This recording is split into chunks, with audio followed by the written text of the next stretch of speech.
Graneros, porque hoy vamos a hablar de graneros y de que es tiempo de consagrar el grano. Y ya van a ver por qué me parece tan bonito y tan especial, y que sea de bendición de parte del Señor. Vamos a hacer nuestro pequeño resumen para sintonizarnos nuevamente en lo que hemos estado hablando. Eclesiastés 3:1 que dice, hay una temporada señalada para todo y hay un tiempo para cada suceso bajo el cielo.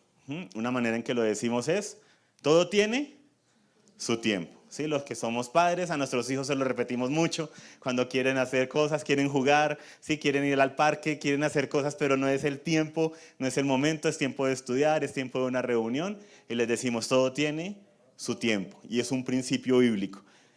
Y hemos hablado de cómo Dios tiene sus tiempos. O sea, esto lo dice no solamente para que nosotros sepamos que hay un tiempo para comer, un tiempo para vestirse, un tiempo para trabajar, lo incluye, pero que Dios tiene un calendario.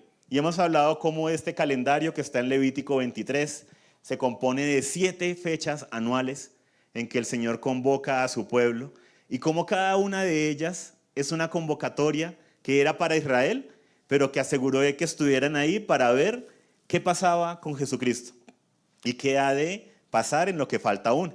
Y en Deuteronomio 16:16 divide el tiempo, el año, en 3 grandes temporadas. Dice, 3 veces al año se presentarán todos tus varones delante del Señor tu Dios en el lugar que Él escoja, en la fiesta de los panes sin levadura, en la fiesta de las semanas y en la fiesta de los tabernáculos. Y no se presentarán con las manos vacías delante del Señor. Y divide el año en 3 grandes temporadas proféticas. Nosotros lo vemos de esa manera. Son ventanas de oportunidad que se abren a nivel profético en lo que el Señor está haciendo. Lo hemos visto cómo se cumple en Jesucristo, pero cómo también son ventanas de oportunidad para los hijos de Dios cuando nos alineamos a ellas. Entonces, la primera ventana de oportunidad se llama panes sin levadura, que son 3 fiestas, la Pascua, panes sin levadura y primeros frutos, que nos habla de Jesucristo que murió en la Pascua, fue sepultado durante panes sin levadura y resucitó en la fiesta de primeros frutos. Entonces nos habla de procesos de muerte, de sepultura, pero también de resurrección. Panes sin levadura nos habla de consagración, sacar la levadura de nuestras vidas. Entonces son temporadas que se abren donde hay mucha reflexión, donde hay mucho confiar en lo que el Señor ha hecho, porque es gracias a Él, descansamos en su obra, no en la nuestra, pero cómo con su obra y con el poder del Espíritu Santo en nosotros podemos también, ¿cierto?, sacar de nuestras vidas esa levadura. Luego venía a los 50 días una fiesta llamada Pentecostés, o la fiesta de las semanas. Y fue en Pentecostés que se derramó, ¿qué? El Espíritu Santo sobre la iglesia. Sí, o sea, siguiendo el reloj profético de Dios. Les dio este calendario de nuevo, Levítico 23, y los israelitas no todavía entendían todo lo que iba a acontecer. Y con Jesucristo se viene a cumplir. El Cordero Pascual, ¿sí? Es sepultado en panes sin levadura. Resucitan primeros frutos. Envía el Espíritu Santo en Pentecostés. Que ahí estamos hablando de esto en el devocional, ¿no? En los grupos de crecimiento, en las casas.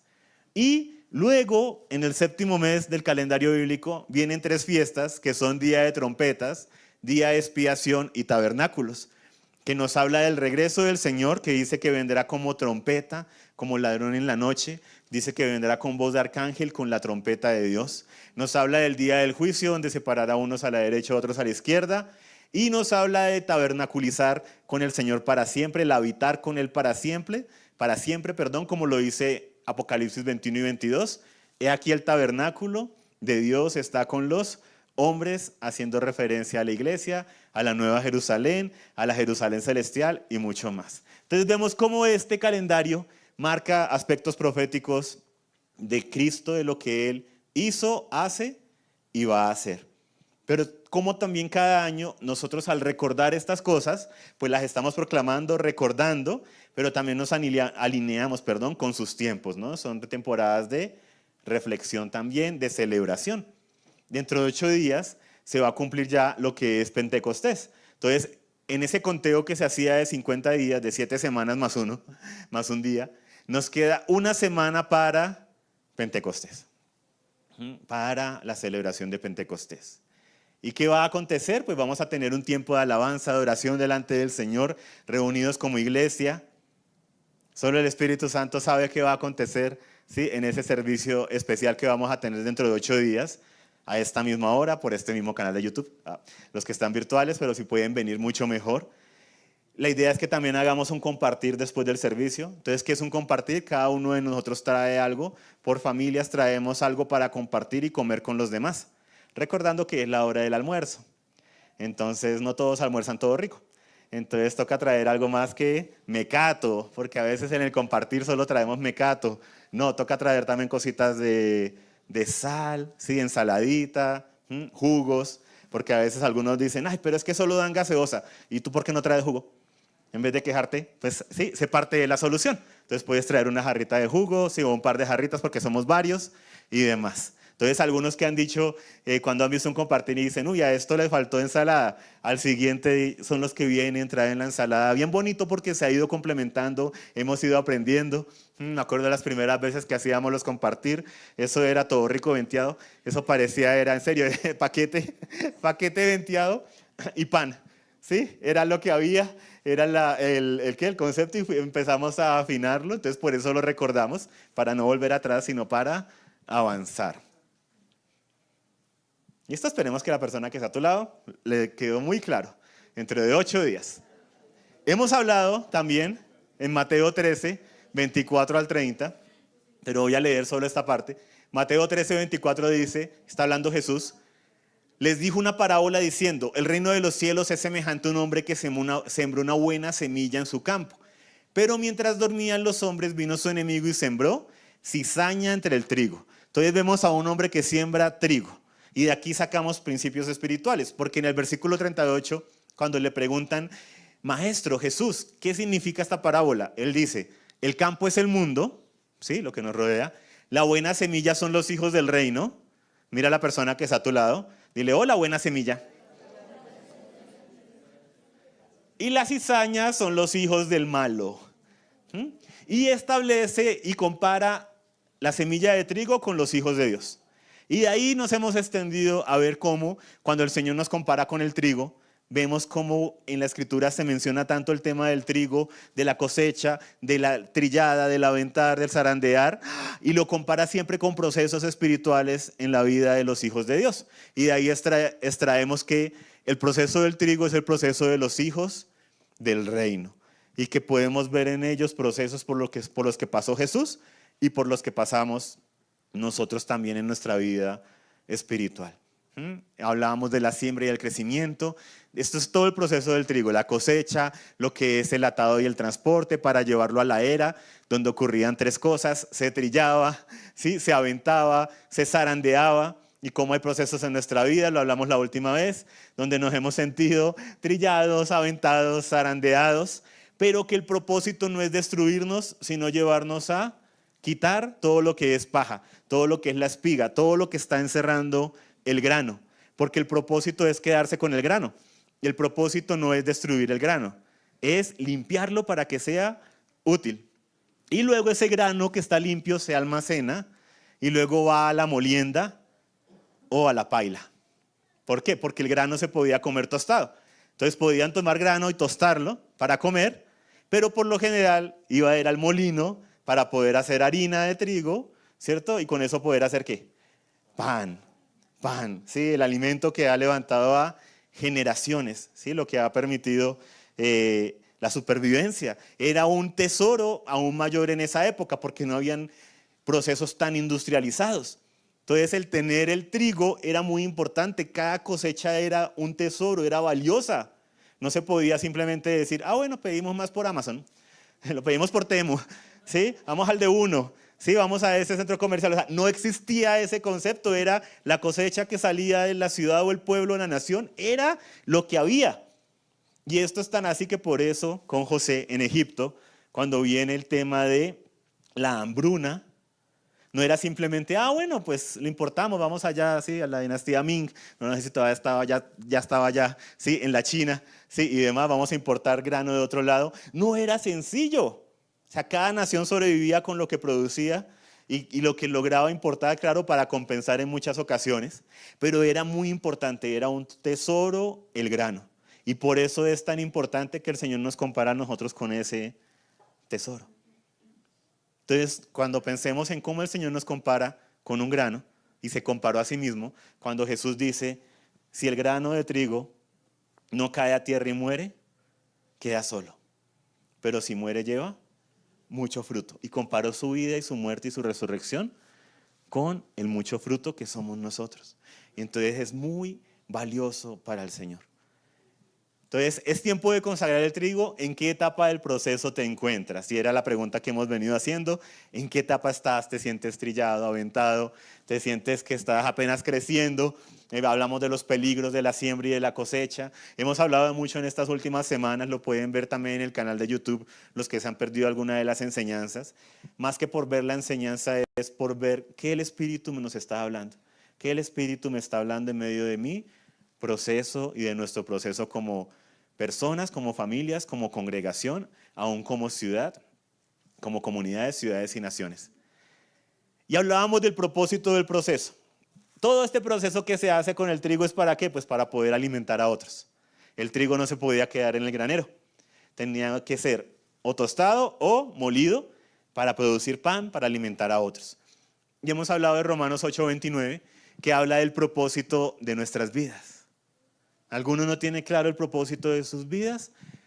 El Creador tiene un propósito para nuestras vidas. Y en Romanos 8:29 dice, a los que de antemano conoció, también los predestinó a ser hechos conforme a la imagen de su Hijo, para que Él sea el primogénito entre muchos hermanos.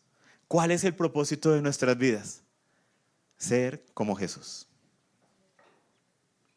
Sencillo de decir, toda una vida para aplicar. ¿Sí? ¿Cuál es el propósito de nuestras vidas? Y algunos dicen, ya sé de ser como Jesús. Pues que se note. O sea, no, pues sí, ya me lo sé, yo también me lo sé. Pero que se note, que se note. Ser como Jesús. Y es el gran propósito eterno de Dios. ¿Qué nos muestra aquí? Que el Padre Eterno quería una gran familia de hijos e hijas a la imagen de su Hijo.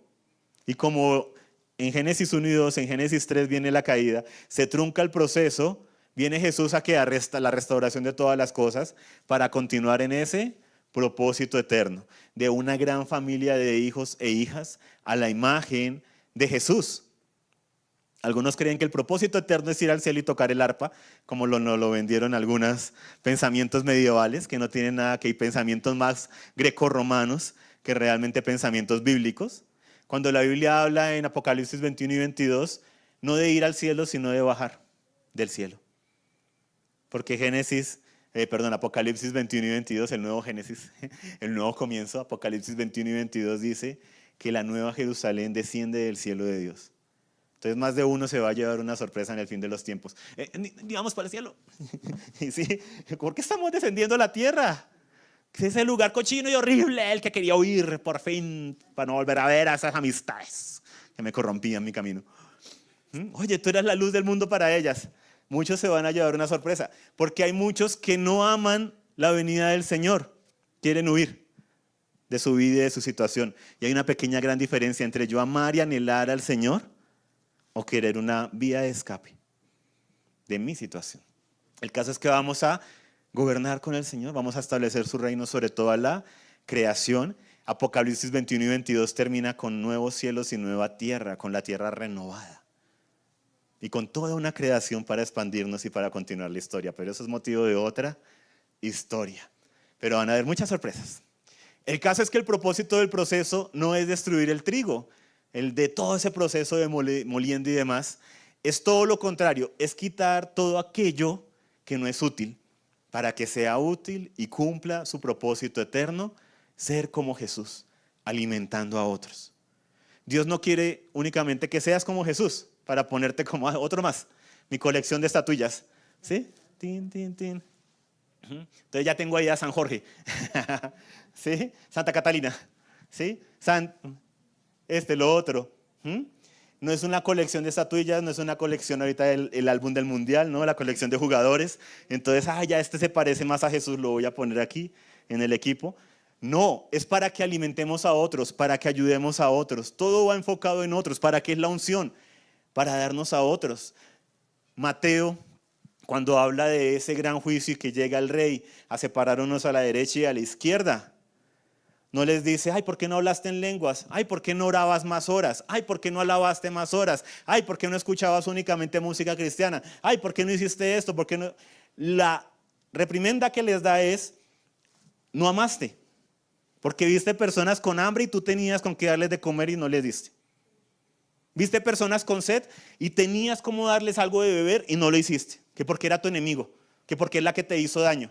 Pero tenías cómo ayudar y mostrarle el amor de Dios y no lo hiciste. Viste personas desnudas que necesitaban ropa y tú con 20 chaquetas que usas una cada 10 años. Y no compartiste de tu closet. Viste personas en la calle porque perdieron todo y necesitaban ayuda, un par de noches para quedarse en algún lugar. Y tú tienes 3 habitaciones disponibles y no ofreciste ni una. Hubo gente enferma que no tenía familiares ni amigos porque estaban solas, viudas, ¿sí? O huérfanos y estuvieron solos en el hospital, en una cama, sufriendo de cáncer, alguna enfermedad terminal. Y tú lo supiste y sabías que no había quien lo visitara y dijiste, bueno, oraré por él, pero nunca fuiste a visitar a esa persona. Y hubo personas que por el evangelio fueron encarceladas injustamente por predicar de Jesús y estuvieron allá en la cárcel solos y abandonados. Y tú no los fuiste a visitar. Y esa es la reprimenda que hace el Rey Jesús. ¿Cómo amaste al prójimo? No cuánto oraste, cuánto leíste de la Biblia, cuánto sabes de arameo, de griego, ¿sí? Del hebreo antiguo, cuánto sabes de todas estas lenguas, cuántas lenguas te sabías, 1000, 10,000, cómo orabas de bonito, cómo predicabas. ¿Cómo se dice? La demanda del rey es, ¿qué hiciste por tu prójimo en amor? Entonces, que no se nos olvide. Dile a la persona que está a tu lado, que no se nos olvide. El propósito es ser como Jesús, pero ¿para qué? Para alimentar a otros. En lo que yo puedo hacer. Entonces no va a salir ahorita, ay, a ver a quién visito allá random en la cárcel a cualquiera. No, es en lo que llegó a tus manos, a tus oídos, y que tú podías hacer algo por esta persona. ¿Por qué no lo hiciste? ¿Por qué no lo hicimos? Pero bueno, ese no es el tema de hoy, pero al que le caiga el guante, al que le caiga el versículo, que lo aplique. Entonces, después de la cosecha, el trigo debe pasar por la era, que fue lo que vimos hace 8 días, donde era trillado, aventado, zarandeado, y el grano quedaba limpio. Entonces el grano debía ser expuesto al sol, ¿no? Bien puesto al sol durante una buena temporada para que se secara, porque no nos podemos arriesgar a que entre moho en el granero, donde se va a almacenar el trigo. Y una vez que el grano estaba limpio y era secado, debía ser almacenado, y ese lugar era el granero, donde se almacenan los granos, en un granero. El grano se almacena en un granero. ¿Cuánto aprendemos en la congregación, no? Pero bueno, habían varios tipos de granero, ¿sí? Estaba el subterráneo. Se han encontrado en ciertas ciudades antiguas egipcias, más o menos en la época de los faraones, más allá, donde algunos creen que fue la época en que estuvo José y los israelitas en Egipto, y han encontrado esos graneros subterráneos hasta con escaleras. O sea, lo grandes y vastos que eran. Y fuera de eso han encontrado algunas tablillas con jeroglíficos, donde se ven la escalerita, pues el jeroglífico no está súper detallado, ¿no? Pero se alcanza a discernir la escalerita y las personitas subiendo aquí con el bulto de trigo, ¿sí? De esos graneros subterráneos. También hay unos que son los que más vemos y conocemos, que son los que son sobre el suelo. En esa época, estructuras de piedra o de barro, pero pues barro obviamente seco. Recuerden que cuando el barro se mezcla, ¿cómo? Cocido, ¿cierto? Y todo ese proceso que queda, ¿sí? Queda firme y establecido. No es el barro de simplemente que, monté de barro el zapato, no. Es todo el proceso de cocido y demás. Y se hacían estos silos, ¿sí? O estas torres de piedra o de barro para almacenar el grano. Y también estaban los del hogar. Algunos tenían unos pequeños silos, unas pequeñas estructuras en piedra, pero por lo general almacenaban era en vasijas de barro, también barro cocido, ¿cierto? Y ahí se almacenaba el grano.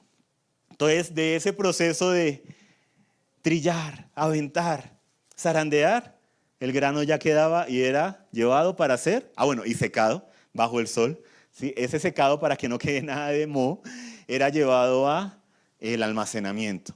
Y era importante estar bien almacenado. ¿Por qué? El granero era el lugar seguro para el trigo mientras era consumido. Debía cumplir ciertas características y era un espacio temporal. O sea, el trigo no se podía quedar ahí. Podía durar algunos años dependiendo del granero. Algunos dicen que hasta 10 años o más según los procesos que se hagan, ¿no? Pues ya hoy en día, como está todo tan industrializado y todos los procesos, se pueden extender muchas cosas. Pero el caso es que era un sitio de paso. O sea, cuando el Señor te trilla, te avienta, te zarandea, te deja bonito, ¿sí? Te pone también al sol para quitar todo lo que no sea, todo lo que sea moho, lo que pueda contaminar. Y te lleva al granero, es para que sea de paso, porque el propósito es alimentar a otros, servir a otros. O si no, el grano se pudre cuando no da. ¿Cómo lo decían algunos pastores o cómo lo dicen algunos pastores cuando hablan de procesos parecidos en nuestra vida? Nosotros tenemos que estar dando de lo que recibimos del Señor, porque cuando el agua se estanca, se empieza a reposar y empieza a venir microorganismos y demás, ¿cierto? Y se empieza a dañar el agua por estar mucho tiempo reposada. Entonces, igual con el trigo. El Señor ha hecho procesos en tu vida que son para bendición de otros. Y hay una temporada para estar en el granero, pero no puede ser toda la vida. También tienes que dar de lo que has recibido. Hablar de lo que el Señor ha hecho contigo es parte del proceso. Entonces, ¿cómo debía ser este granero? Pues debía estar sellado contra la humedad, debía tener temperatura estable y fría, ¿sí? Debía tener protección de pestes y roedores y debía tener protección de otro grano infectado. Entonces se examinaba muy bien el grano que llegaba, porque si dependiendo de qué tan grande fuera el granero, si llegaba un lote, ¿cierto? Si llegaba una buena cantidad de grano y venía grano contaminado, pues ¿qué iba a pasar después de un tiempo si nadie se daba cuenta? Empezaba a contaminar a otros. Entonces, dile a la persona que está a tu lado, ¿cuál es tu granero? ¿Cuál es tu granero? Porque nosotros somos como el trigo. Entonces, ¿qué representa el granero? Y vamos a ver 3 cosas muy sencillas de lo que representa el granero, de lo que yo pude ver. Si alguno ve otra cosa, me lo puede contar o me escribe por WhatsApp. Mira, Paz, que cuando hablaste de esto, como algunos lo han hecho y lo hacen a veces, con toda confianza, me gusta mucho cuando tenemos esa retroalimentación de lo que el Señor ha mostrado, o de lo que el Señor muestra con una palabra, o lo que mostró en la alabanza. Eso es bonito cuando nos lo escriben, porque nos retroalimenta. ¿Cuál es tu granero? Entonces, lo primero, veía el granero como mi círculo cercano. ¿Cuál es tu círculo más cercano? Ok, aquí hay familia, muy bien. Para algunos son los compañeros de trabajo, porque pasan más tiempo en el trabajo. Algunos solteros, pues de pronto están en una ciudad, no están con su familia en la ciudad. Son jóvenes solteros, están acá ya estudiando, algunos ya trabajando. Entonces su círculo cercano se empieza a volver los compañeros del trabajo, con quienes salen después. Mi círculo cercano. Entonces ahí tenemos grano de trigo con un poco de moho y con el famoso gorgojo. ¿Qué dice la escritura de mi círculo cercano? En Proverbios 13:20 dice, el que anda con sabios será sabio, pero el compañero de los necios sufrirá daño. El que anda con sabios será sabio, pero el compañero de los necios sufrirá daño. Primera de Latinos 6:6 dice, dime, ¿con quién andas? Hay sabiduría en medio de lo que nos enseñaban nuestros abuelos, abuelas, mamás y demás. El que anda con sabios será sabio. Y es muy interesante la afirmación que hace la Escritura, porque es una promesa. ¿Cómo lo diríamos nosotros hoy en día? Que hemos sido tan permeados por, ay no, pero no declares las cosas, no digas qué, no digas que a todos les va a acontecer eso, porque de pronto a una persona no le pasa. Entonces nosotros todo lo condicionamos. Diríamos, el que anda con sabios de pronto llega a ser sabio. Pero la Escritura no está diciendo eso. Dice, el que anda con sabios será sabio. Será sabio, es una promesa. Pero también está la promesa a lo contrario. El compañero de los necios puede que le pase algo malo. Puede que sufra. Puede que sí, Puede que no, como dicen algunos predicadores modernos, ¿no? Como que todo es tan ambiguo y que puede que sí, puede que no hay nada. Sí, ese posmodernismo cristiano. No dice el compañero de los necios, sufrirá daño. No dice puede llegar a sufrir daño, dice sufrirá daño. Y esto está tan arraigado en el espíritu nuestro y en el espíritu de nuestros papás, que nuestros papás, ¿qué es lo que más cuidan en esos años de formación, de niñez, de adolescencia, de juventud? En nosotros, las amistades. Porque aun si no son cristianos, tienen la ley escrita, ¿cierto? En sus corazones, como lo dicen Romanos, teniendo esa ley escrita, saben, ¿sí? El proverbio popular, ¿no? Dime con quién andas y te diré quién eres. Pero saben en el fondo del corazón, si mi hijo se junta con los necios, va a sufrir. Y ningún papá, ninguna mamá, que esté, ¿cierto? Ahí sí, que no tenga problemas de traumas y haya sido afectado por temas y demás, pero la mayoría de papás y mamás queremos lo mejor para nuestros hijos y no queremos ver a un hijo sufrir. Igual pasa con el padre. El padre nos dice, el que anda con sabios, sabio será, pero el compañero de los necios sufrirá daño. Entonces, ¿con quién te estás rodeando? Y una cosa es para predicar, para compartir, porque la luz no se puede esconder. Jesús también dice, ¿no? La luz no se coloca debajo de la mesa, se coloca donde alumbre a todos. Ustedes son la luz del mundo, vayan y hagan discípulos, no escóndanse. Ay, no, tú eres Mo, contigo no voy. No, ojo, hay un tiempo para todo, ¿sí? Si vas a ser una persona que va a influenciar, que va a cambiar la atmósfera, que vas a llegar a establecer una diferencia en medio de ese grupo. Pero si el grupo lo que hace es arrastrarte a ti y tú terminas volviéndote a ellos y no ellos a ti, ojo, huye, porque estás en el granero equivocado. Miren cuántos jóvenes nosotros desafortunadamente vimos perderse e irse al mundo en medio de sus procesos de la universidad, porque se iban a tomar a la discoteca con los otros amigos y decían la parte, lo espiritualizaban. No, es que yo voy allá porque si no voy entonces, ¿cómo les voy a hablar de Jesús si no estoy donde ellos están? Al mes, 2 meses, ya no estaban ellos en la congregación ni en el grupo. Ya estaban netamente allá, metidos en el bar, en la discoteca. ¿Sí? Les voy a hablar de Jesús. A mí me pasó una tía 4 meses antes de yo llegar acá, 3 meses antes. Fue en marzo que yo llegué acá del 2004. En diciembre del 2003, sí, el 31 de diciembre, mi tía, pasada de tragos, nos habló de Jesús. Y es que ustedes necesitan de Cristo. Y me acuerdo de ella ya en la mesa, en la punta, y hablándonos de Jesús, pero borrachita, ¿sí? O sea, entonces, ¿quién le va a parar atención?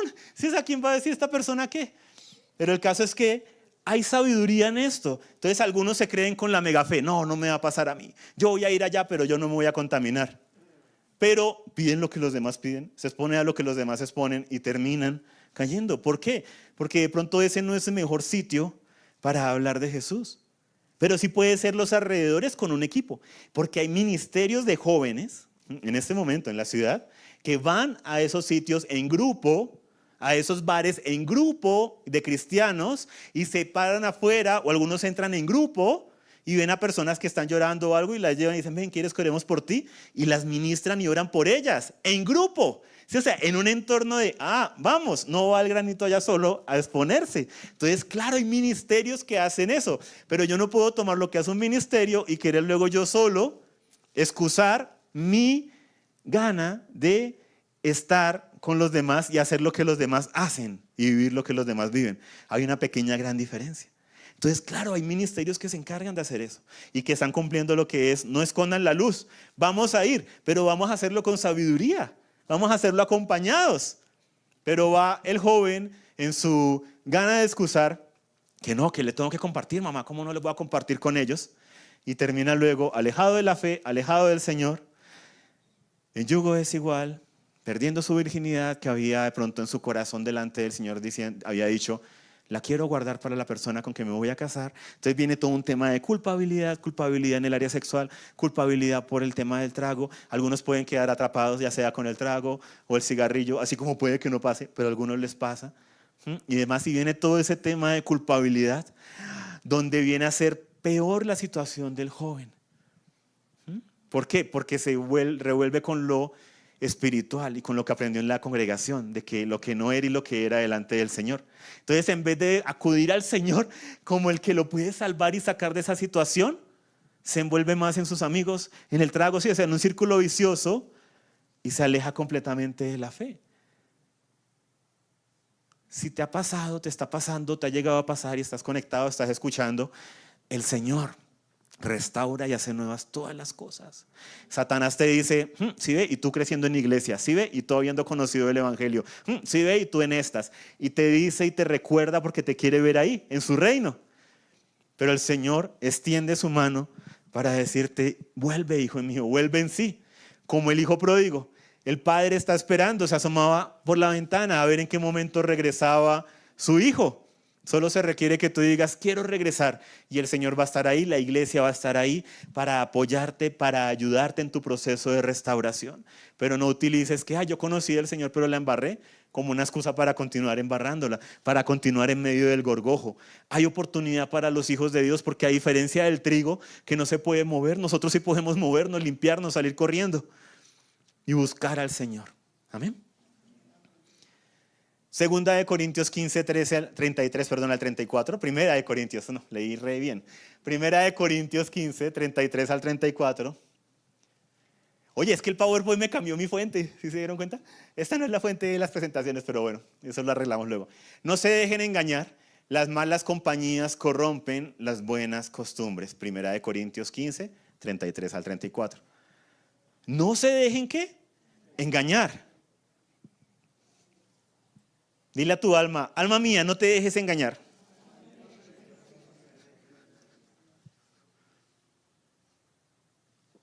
Las malas compañías corrompen las buenas costumbres. Pero yo soy fuerte, pero esto, pero lo otro. No se dejen engañar, y hay mucho engaño. De nuevo, y no solo pasa con los jóvenes, lo que pasa es que es con los que hemos visto estos casos. Lo hemos visto también con personas mayores, aún con adultos mayores. Empiezan a cambiar su círculo de compañía y luego dicen, ¿por qué ya no oro como antes? ¿Por qué no siento el mismo fuego? ¿Por qué esto? Y es porque las malas compañías corrompen las buenas costumbres. Jesús anduvo con pecadores, pero no pecó con ellos. Y ese es el engaño. No voy yo en plan de ser luz, voy en plan de ser igual a ellos, de hacerme como ellos. ¿Y qué sentido tiene? ¿Cómo va la luz brillar si se apaga la lámpara? Hay una pequeña gran diferencia y nos toca tener cuidado porque se ha espiritualizado tanto estos temas en los extremos, ¿cierto? Los que entonces van a construir ¿qué? Van a construir un monasterio en la montaña lejos de toda la civilización para no contaminarse, y otros que van y se meten de cabeza en el lodo pero sin llevar un equipo de apoyo, sin hacerlo realmente de una manera en oración, ¿sí? Y ministerial, de vamos a rescatar a estas personas, vamos a irnos allá, ¿sí? A la zona rosa, pero como ministerio entre varios para estar, para orar. Qué gran diferencia, ¿no? Me voy a ir a tomar unos tragos con mis amigos y a ver si les logro hablar algo de Jesús. ¿Y ya que está a tu lado? Pasa. Sean sobrios como conviene y dejen de pecar. Porque algunos no tienen conocimiento de Dios, para vergüenza de ustedes, lo digo. Y Malaquías 3:16 también dice, entonces los que temían al Señor se hablaron unos a otros. Y el Señor prestó atención y escuchó, y fue escrito delante de él un libro memorial para los que temen al Señor y para los que estiman su nombre. Qué bonito. O sea, aquí vemos otro grupo de amigos, ¿no? Dice, los que temían al Señor se hablaron unos a otros, ¿sí? Y el Señor, ¿qué hizo? Prestó atención y escuchó. Y escuchó. El Señor escucha a su comunidad. Por eso la importancia de nuestro círculo cercano. ¿Quién es tu círculo cercano? ¿A quién acudes cuando tienes algún inconveniente? Mira, en la congregación tenemos una serie de chats de oración, pero también tenemos el celular de la congregación, donde si no tienes el celular de alguno de nosotros, que también nos puedes enviar a nosotros la petición, pero lo envías al celular de la congregación, lo colocamos en el grupo para que los que están en ese grupo de intercesión y los que han dicho yo quiero orar por las peticiones de la congregación, puedan estar orando. Y sabes algo, y no solamente estar orando por estar orando, también han surgido donde han habido necesidades y se ha logrado cubrir la necesidad, sea económica, sea de alimento, ¿sí? En el área que sea incluso en tema de enfermedad, orando, viendo cómo Dios obra el milagro, pero aún cuando no se ha visto todavía el milagro, consiguiendo los medicamentos, ¿sí? Ayudando con que, oye, conozco a una persona acá en Suba y allá de pronto te pueden ayudar porque trabaja con el distrito. Sí, hay tantas conexiones que se hacen en medio de hablarnos unos a otros, pero a veces no nos enteramos de lo que acontece. Por eso tanto animamos a usar esas peticiones de oración, pero también a estar en los grupos de crecimiento, porque ahí nos enteramos en los grupos. A veces sucede algo con alguien del grupo, no, que no pudo venir hoy, ¿por qué? Porque está malita. ¿Y qué tiene? Y entonces los del grupo se enteran, oran, le dicen, necesitas algo, y empieza a surgir ese hablarse unos a otros, pero requiere que nosotros queramos ser parte de ello. Y Santiago 4:5 nos dice, ¿o piensan que la Escritura dice en vano, Dios celosamente anhela el Espíritu que ha hecho morar en nosotros?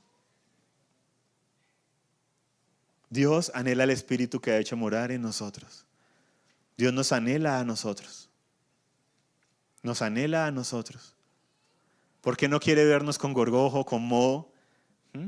Que nos corrompan las malas amistades. Porque sabe lo valioso que somos nosotros y que son ellos. Solo que no lo tienen a Él en este momento. Pero cuánto Él anhela que esas amistades se vuelvan a Él, para que sean un grano fino, puro, hermoso también.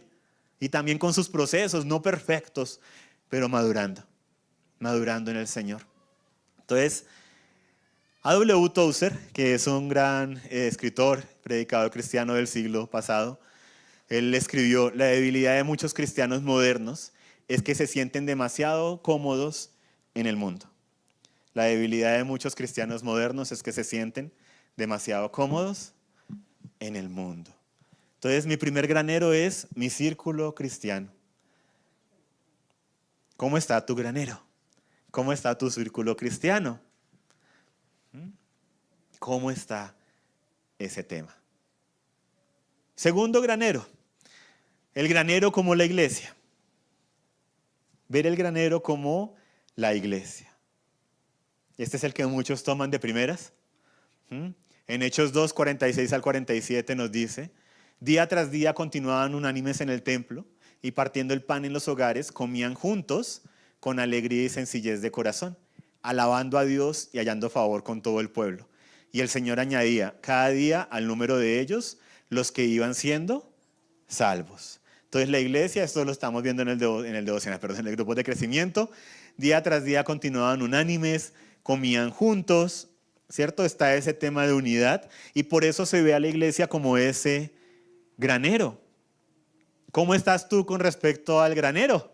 ¿Cómo estás tú con respecto a la iglesia?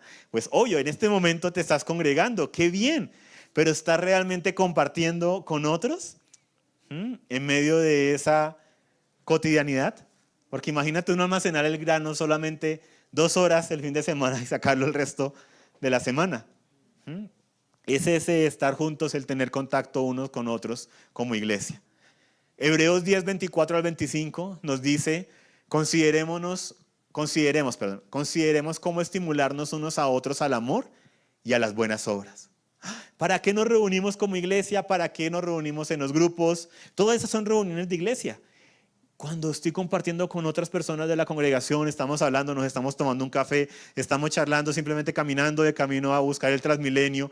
Todo eso es un compartir con la iglesia. Y dice, parte del propósito es estimularnos unos a otros al amor y a las buenas obras. Porque de pronto en ese compartir, unos con otros, de pronto la otra persona nos cuenta, ay no, ya estoy ahí con un tema, con un familiar, pero es que hoy sí, pero es que lo que nos hizo fue terrible y eso nos engañó y nos pisoteó y eso hoy, pero yo sé que el Señor se va a encargar. Y tú tienes la oportunidad de decirle, uy sí, voy a orar contigo para que caiga fuego del cielo y lo destruya. Voy a decirle, pero recuerda que también estamos llamados a amar. Oremos para que se convierta, oremos para que el Señor le ilumine, para que venga no, él ya es cristiano, pero no parece. Y es ese estimularnos, es ese también desafiarnos en la fe, oye, la fe no se quedó en la congregación. O sea, tú no puedes salir de una congregación y orar y, ay Señor, sentí tu presencia, ay tu amor, y me perdonas todo, eres tan bello.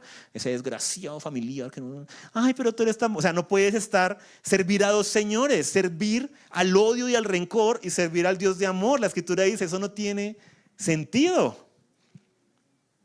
Pero pasa. ¿Y por qué a veces pasa? Porque no somos desafiados.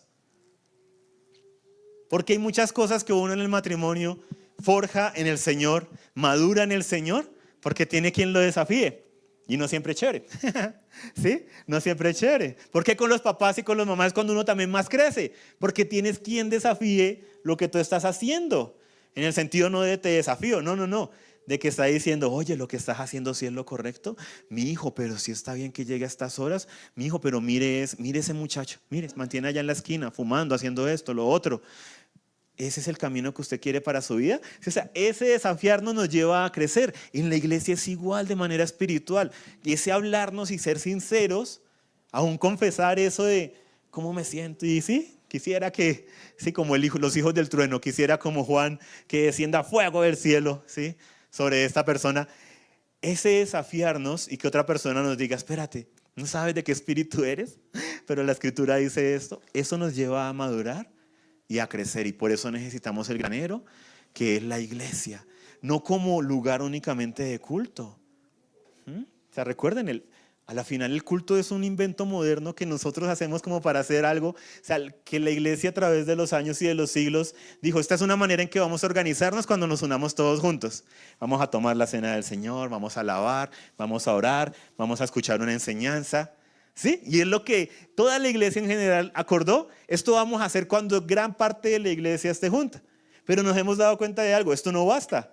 Porque la iglesia son las relaciones y ahí es donde nacen, vamos a tener los grupos de crecimiento, grupos de jóvenes, grupos de mujeres, esto, lo otro, el devocional.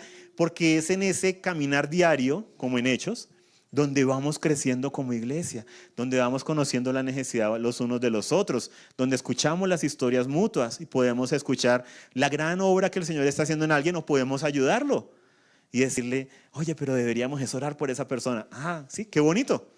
Y ayudarnos unos a otros. De pronto donde una persona está muy ensimismada y aún con versículos queriendo justificar un rencor contra alguien y que llegue alguien con el conocimiento del Señor, con el espíritu de discernimiento y amor, decirle, ven, pero ¿por qué no oramos por esa persona? Para que el Señor cambie esa atmósfera, para que cambie la situación.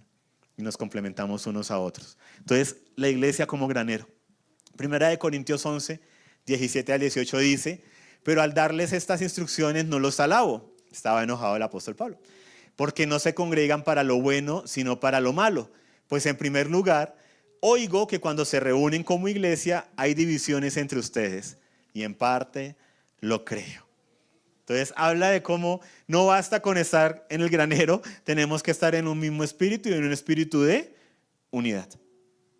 Dice Pablo, se están reuniendo, pero cada quien por su lado. Se están reuniendo, pero cada quien con su grupo. Y hay divisiones entre ustedes. Y estos hablan mal de este. Y este habla mal del otro. Y estos que ese grupo de allá no es tan espiritual porque no oran tanto.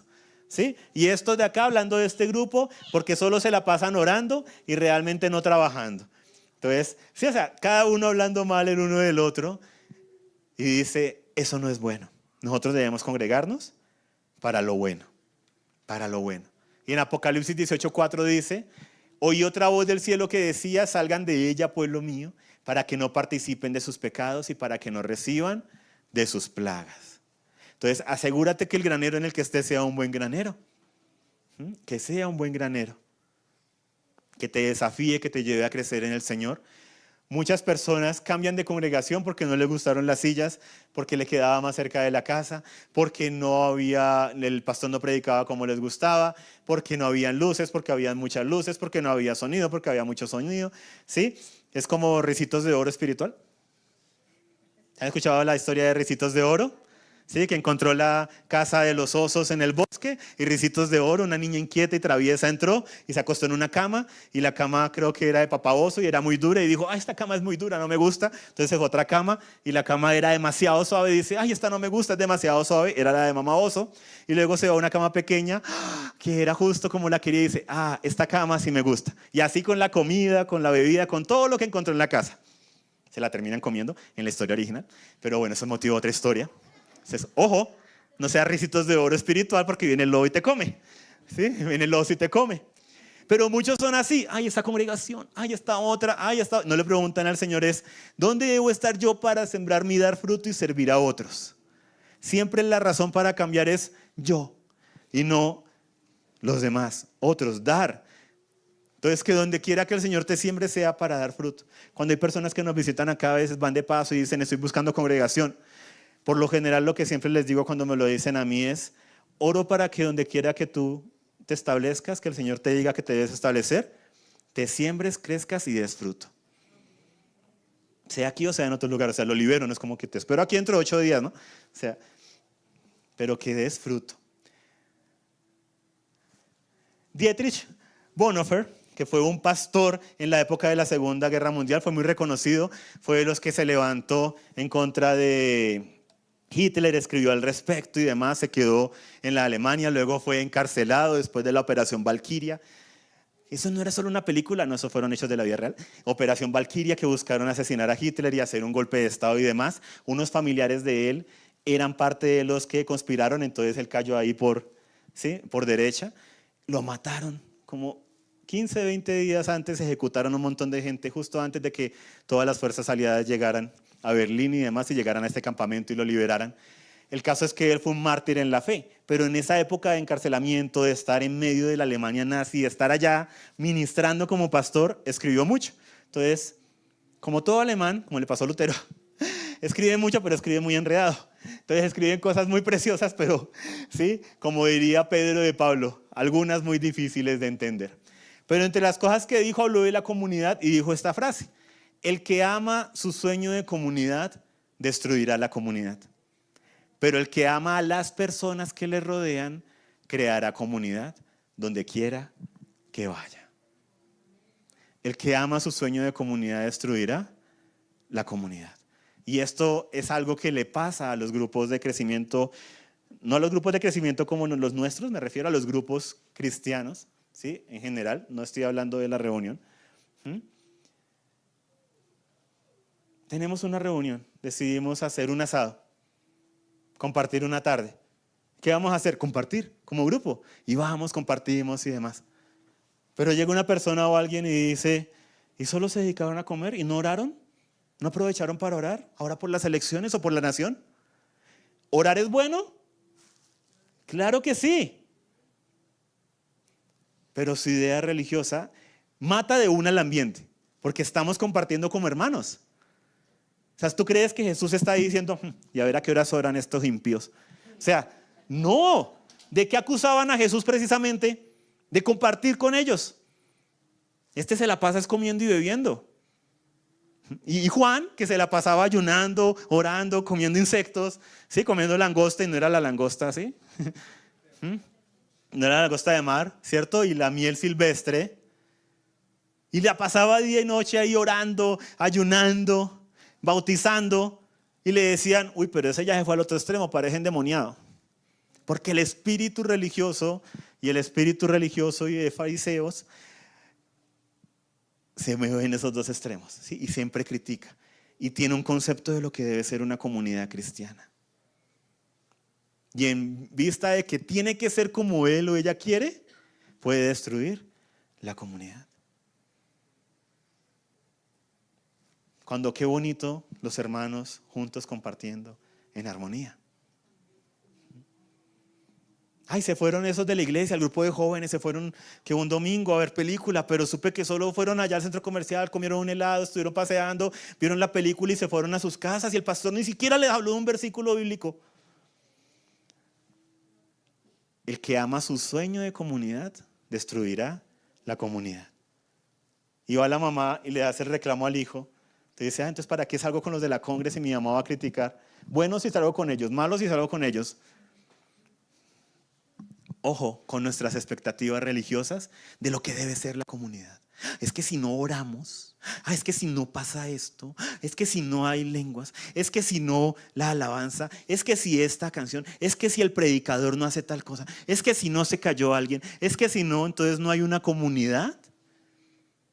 Y a veces hay más valor en esa coinonía que se da en la libertad, porque donde está el Espíritu de Dios hay libertad. Y saben algo, a veces hay más mover del Espíritu Santo en una tarde de risas, de juegos, delante del Señor de un grupo de cristianos, que en una tarde a veces de oración, donde a veces cada quien está orando echándole pullas al otro. ¿No han visto esos grupos de oración que son grupos de desquitarse con el otro? Entonces no están de acuerdo en algo. Uno dice que se debe orar por el presidente y otro que no. Entonces él empieza a orar en uno, ¿no? Y oramos por nuestro presidente, esto y lo otro. Y cuando el otro va a orar no le dice nada, sino que dice, sí, Señor, pero también recordamos que no todo puede ser orar por el presidente, porque también debemos orar por otras cosas. Haznos entendidos, porque a veces somos tan cerrados, cabezas duras, indolentes, que no vemos lo de los demás. Y están usando la oración para echarse vainazos. Dile al que está a tu lado, pasa. ¿No lo han vivido? Qué bueno. Yo lo viví hace muchas décadas, no es el grupo moderno actual que tenemos de oración, lo vi en otros espacios, muy doloroso, pero pasa. Y el granero como la espera. Otros líderes espirituales, pastores a través de la historia, han visto el granero como el tiempo de la espera. Porque al final el granero está sellado, estás allá, en lo oculto. Entonces lo asocian como esos tiempos de espera. Oye, el Señor ya te pasó por procesos de trillado, de aventado, de zarandeado, te puso al sol, ¡uf! Y qué solazo, ¿sí? Y te pone en el granero y quedas ahí, quieto, quieta. Oye, ¿y el ministerio? Oye, ¿y mi llamado? Oye, ¿y sí? ¿Y lo que el Señor dijo que iba a hacer? ¿Y la siguiente etapa? Y te pasan esos tiempos de quieto, esperando, sin reconocimiento, sin ministerio, sin lo que de pronto habías soñado tu corazón y tu espíritu. Sientes que pasó tanta actividad, tanto proceso y quedaste quieto, quieta, en primera, como decimos, ¿no? El granero como la espera. ¿Qué dice la Escritura acerca de los tiempos de espera? Santiago 1, 2 al 4. Tengan por sumo gozo, hermanos míos, cuando se hallen en diversas pruebas, sabiendo que la prueba de su fe produce paciencia. Y que la paciencia tenga su resultado perfecto, su perfecto resultado, para que sean perfectos y completos, sin que les falte nada, o sin que nada les falte. Tiempos de espera no son fáciles. Colosenses 3:3 dice, ustedes han muerto y su vida está escondida con Cristo en Dios. Y este es uno de los pasajes más poéticos que hay. Qué bonito, mi vida está escondida con Cristo en Dios.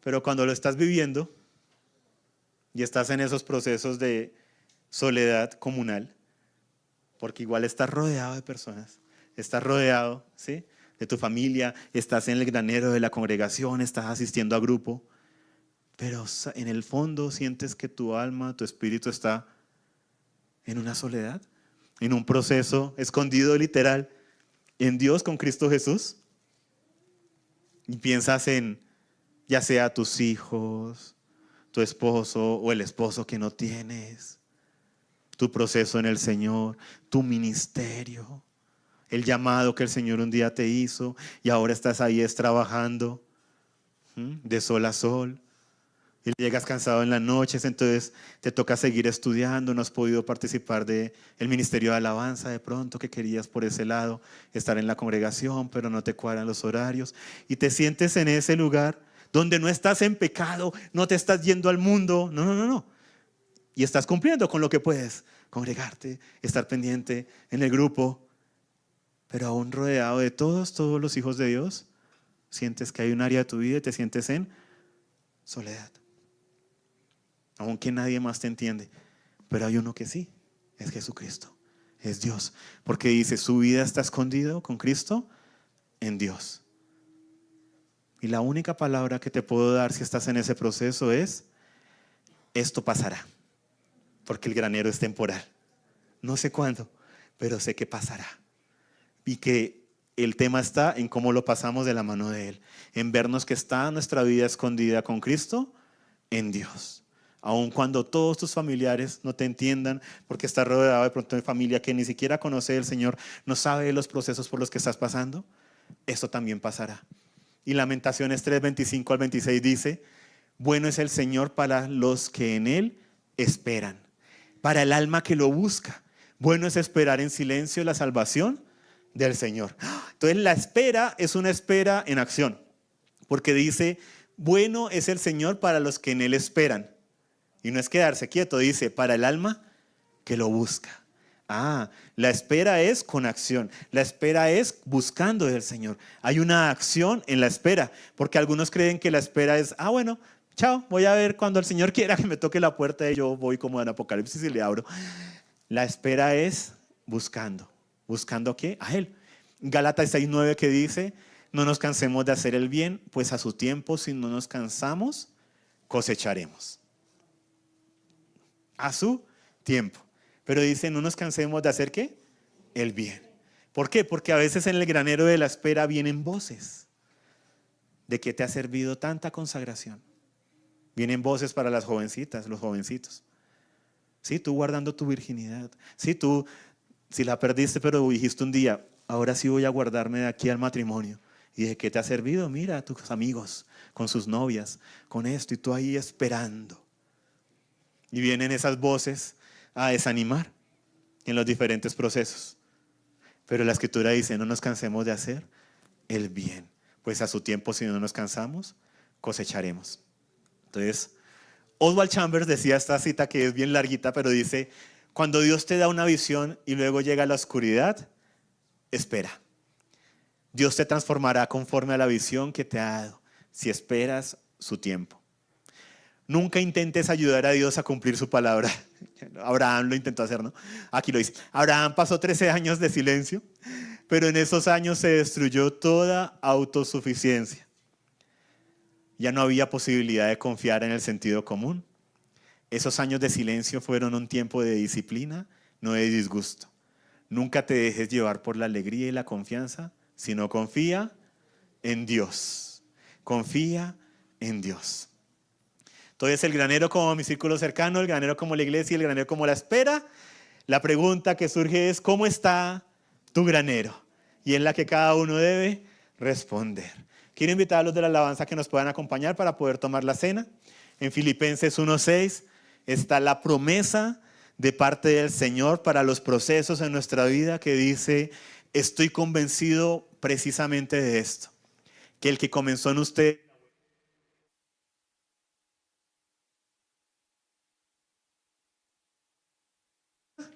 de Cristo Jesús. Amén. La obra que el Señor ha comenzado en nuestras vidas, en nuestras familias, en nuestra congregación, aún en nuestra comunidad, ciudad y nación, la perfeccionará en su momento, en su tiempo. Pero por nuestra parte no nos cansemos de hacer lo que debemos hacer. Y asegurémonos de estar en el granero correcto. Amén.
Quiero que allí donde te encuentras busques el Salmo 21, versículo 6.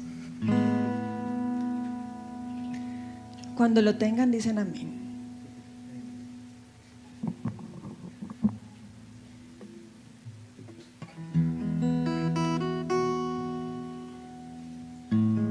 Salmo 21, versículo 6.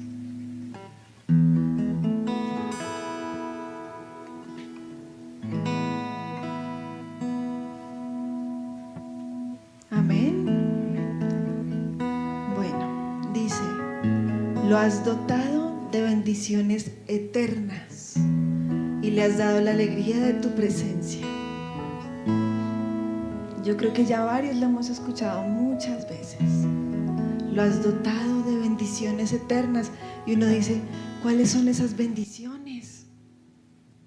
Y a veces nos complicamos pensando, ¿cuáles son eternas? ¿Cuáles son materiales? ¿Cuáles se quedan? ¿Cuáles se van? Pero quiero que miren a la persona que tienen al lado y a la del otro lado y a la de atrás y se den cuenta de quiénes son sus bendiciones eternas.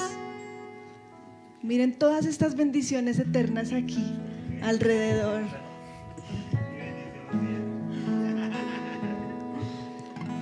En comunidad es donde se encuentran las bendiciones eternas, porque todos nosotros somos eternos. A veces nos complicamos pensando, ¿será una casa? ¿Será yo, mi esposo? Claro que sí. Pero más allá de eso, mira alrededor tuyo, estamos rodeados de bendiciones eternas. De ahí la importancia de la comunidad. Y luego dice, y les has dado la alegría de tu presencia. ¿Dónde? En comunidad. Amén. Entonces, con eso en tu corazón, quiero que ministremos la cena. Padre, te damos gracias, Señor, por este granero, Padre, donde nos has colocado, Señor. Te damos gracias aún por los tiempos, Señor, de espera en ti. Te pido, Padre, para que sea tu Espíritu Santo, Señor, el que fortalezca los ánimos, Señor, el que habla al corazón, Señor, de aquellos hermanos, hermanas que están pasando por temporadas de soledad aún en medio de la comunidad, Señor. Pero para que no queden solos, no queden callados, puedan alzar la mano, puedan también decir, oren por mí.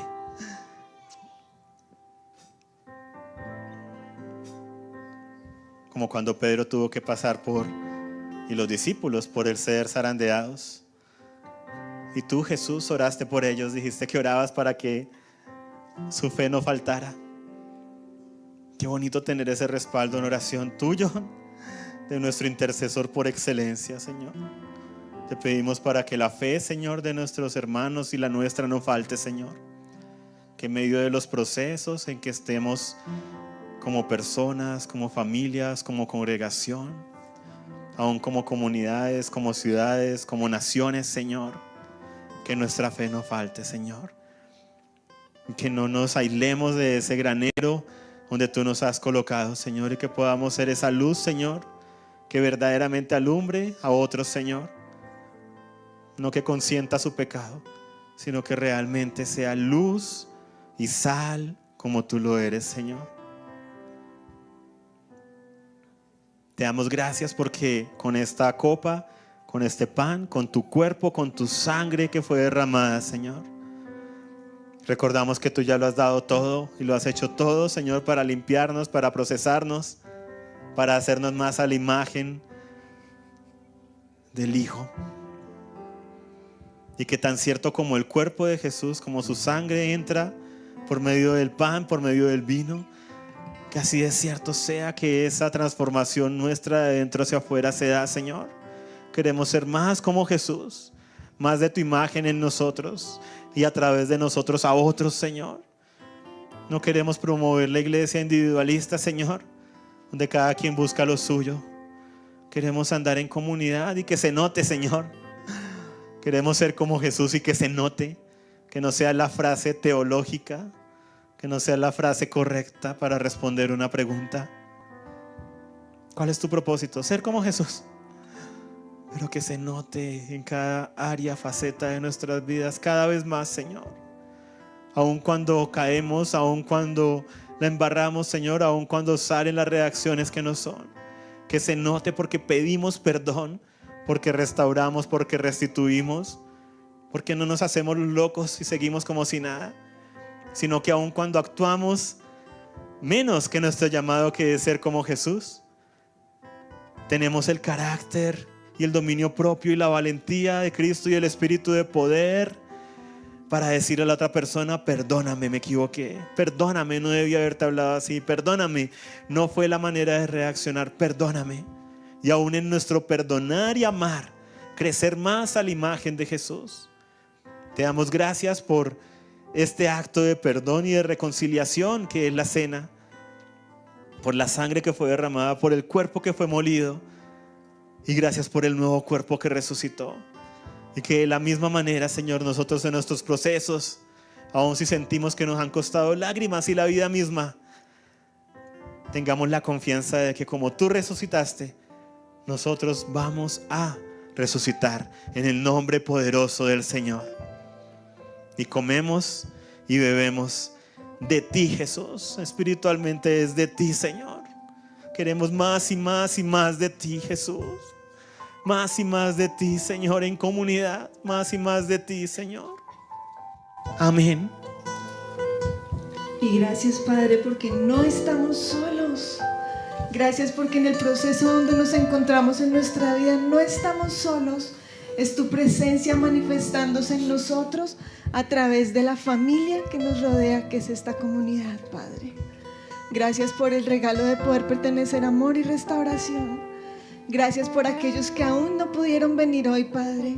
Hoy en el nombre de Jesús te pedimos, Padre, por la situación por la cual hayan faltado, Padre, que seas tú ministrando ya en sus hogares, en sus corazones.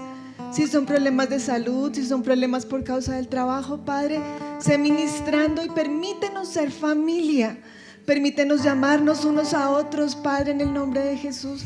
Que nos sintamos amados por los hermanos que tenemos aquí en tu casa, Padre. Gracias por esta familia que nos has entregado y gracias porque contigo somos más que vencedores y porque has decidido manifestar tu presencia en comunidad. En el nombre de Jesús. Amén.